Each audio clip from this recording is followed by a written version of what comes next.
Alam nyo ba mga idol na bago pa man sumikat si Isaac Netero bilang pinakamalakas na hunter sa buong mundo ay may isang lalaki na sinasabing nakaharap niya, ang isang nilalang na kasing misteryoso ni Gene Freaks. Ang tinutukoy ko ay si Don Freaks mga idol, ang lalaking sinasabing nagsulat ng Journey to the New World higit ng 300 taon nang nakalipas.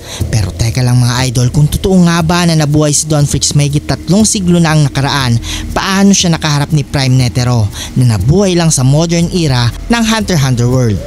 At kung totoo ang mga teorya, sino sa kanila ang mas malakas? Ang lalaking sumulat ng pinakamapanganib na ekspedisyon sa kasaysayan o ang taong umabot sa rurok ng Nen Mastery? Una, kilalanin muna natin si Don Freaks, at ayon sa Hunter Encyclopedia, siya ang may akda ng Journey to the New World, isang libro na naglalarawan sa karanasan ng isang tao sa Dark Continent, isang lugar na kahit ang V5 Nations ay takot pasukin nito mga idol. Ang nakapagtataka dito, kalahati lang ng angklat ang natagpuan, ang East Volume, at ang West Volume ay hindi pa rin natatagpuan, at may teorya na patuloy pa rin sinusulat ito ni Don Freaks hanggang ngayon.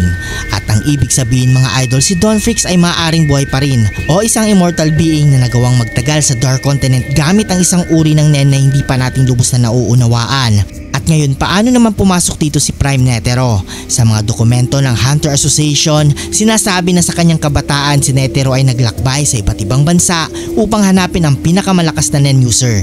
May mga tala na nagsasabing may isang matandang lalaking hindi tumatanda na nakilala niya sa isang liblib na bundok, at doon niya natutunan ang kakayahang lampasan ang limitasyon ng katawan gamit ang purong Nen meditation.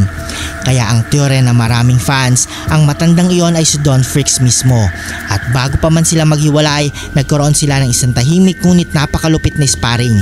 Hindi laban ng galit kundi pagsubok ng kakayahan.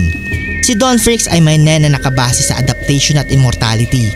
Dahil nakaligtas siya sa Dark Continent, posibleng kaya niyang baguhin ang kanyang aura para hindi siya lapitan ng mga halimaw roon.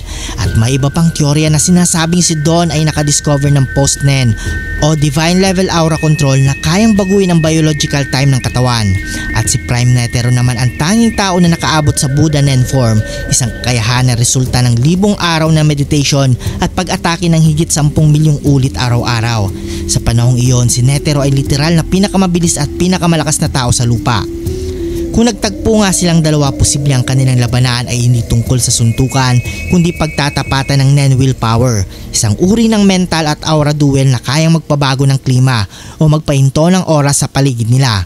At sa uli, walang nakakaalam kung sino ang nanalo, kung totoong naglaban nga sila, pero kung totoo nga ito mga idol, marahil si Netero ang nagmana ng kaalaman at disiplina ni Don Freaks. At kaya siya naging ganun kalakas dahil minsan tinuruan siya ng unang nakatapak sa Dark Continent. Kaya nga sinasabi ng iba mga idol, kung si Netero ang simbolo ng kasalukuyang Hunter World, si Don Freaks naman ang anino ng nakaraan, ang tunay na pinagmula ng lahat ng kaalaman tungkol sa Nen.